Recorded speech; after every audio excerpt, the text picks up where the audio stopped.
Well, it's not every day that you see a bunch of owls led by a goose, unless, of course, you're in Ooltewah. Goose Manning is back in his second season as the head coach of the Owls. Chances are you'll never forget somebody whose name is Goose. News 12's Brian Armstrong went goose hunting for the story on Manning's nickname. When I was a senior in high school, I thought I was getting booed at wrestling matches. Ooltewah head football coach James Manning is known by many as Goose, and he has his grandfather and Timmy to thank for the nickname.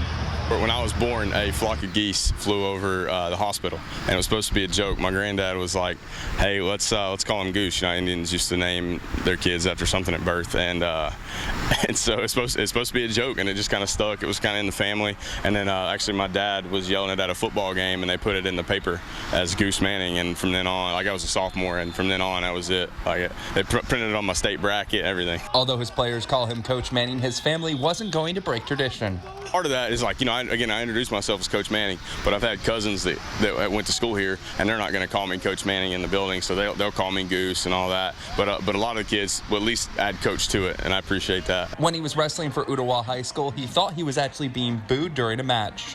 One of my buddies, Jay Rudball, his dad would always go, "Goose," but like in the gym, it sounded like I was getting booed, and I was like, the first time it happened, I was like, "Man, that's not very nice. I'm only 17, 18 years old, you know." And then finally, I figured out what they were yelling. I was like, "Okay, that's pretty cool." But at first, I was a little hurt by it. And if you want to make a Top Gun joke or a Manning family joke because of his name, you aren't being original.